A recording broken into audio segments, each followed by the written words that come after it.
All right, guys, we are back with the Ice Cream Man, how Augustus Jackson made a sweet treat better. So this is our second book that's in out of our Bluebonnet book series. On a hot summer day in 1850, Augustus Jackson's colorful hat could be seen from a block away as he strolled down Philadelphia's cobblestone streets. He pushed his cart and sang his familiar tune. It's hot, hot, hot. Come on and cool down. Old Gus has the greatest ice cream in town. Got lots of flavors, so take your pick. Step right up and have a lick. Ice Cream Man! Children shouted as they came running. Ice Cream Man! Augustus Jackson stopped and tipped his hat. That's right, he thought, I am the Ice Cream Man. For him, it was a dream come true. The children gathered around the cart, each in turn handing a penny to the ice cream man. He spooned out his sweet treat and remembered how his dream began. Augustus Jackson was born in 1808 in Philadelphia, Pennsylvania. At that time, most African Americans were enslaved, forced to work under cruel conditions for no pay. But in Pennsylvania, slavery was against the law. So when Augustus and his family were free, they were also poor. They worked together in the garden and raised chickens for food. Augustus enjoyed helping his mother cook for his brothers and sisters, and soon he prepared entire meals. His family praised his skills. Why, Gus, you could cook for pay! Could I? Gus wondered. Could this be my way to help my family? He began to dream of becoming a professional cook. One day, when he was only 12 years old, Gus decided to follow his dreams. Gus said goodbye to his mother, brothers, sisters, and hitched a ride with family friends who were on their way to Washington, D.C., and they knew of a place that could use Gus's cooking skills. When Gus arrived, he did not waste time. He applied for a job at the White House.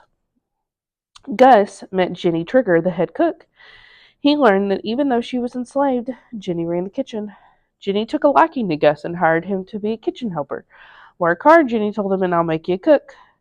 Yes, ma'am, said Gus, and he started at work the next day. Gus milked the White House dairy cows. He tended the garden. He rotated meats over the fire in the kitchen fireplace. At night, he slept in a room for both free and enslaved servants. 5 years later, 17-year-old Gus had a new job. He was a cook.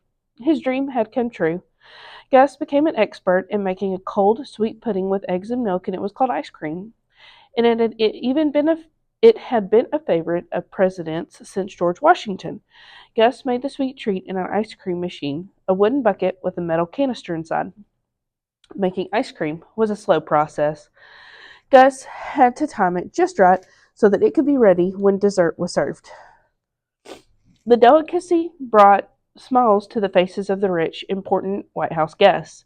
Their smiles grew even wider when Gus created a new, lighter mixture without eggs. One day, while preparing a special dinner, Gus asked Jenny, why should only the fancy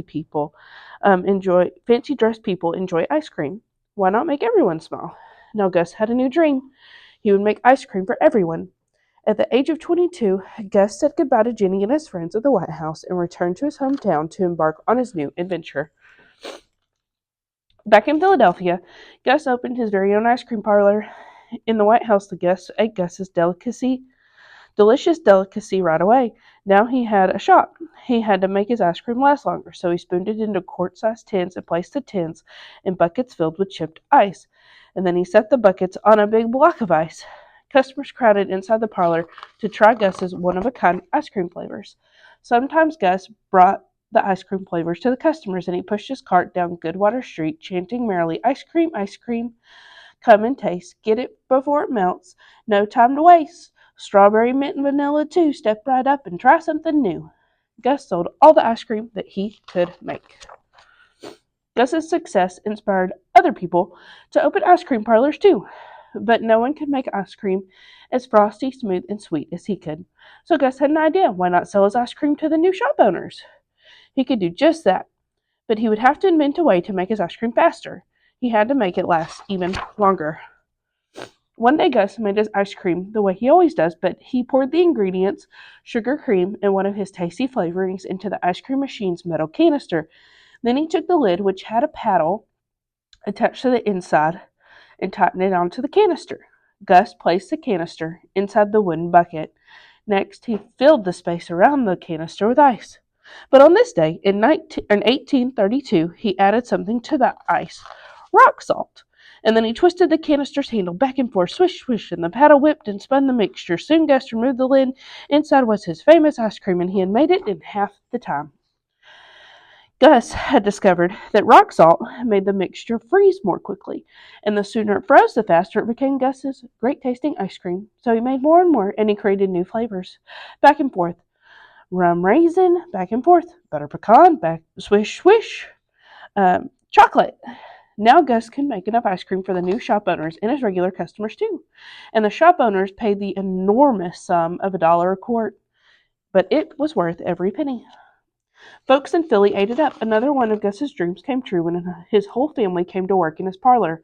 They packed his ice cream in rock salt and ice, and they sold it near and far. They shipped it by train in New York City, which was 100 miles away, and it didn't melt.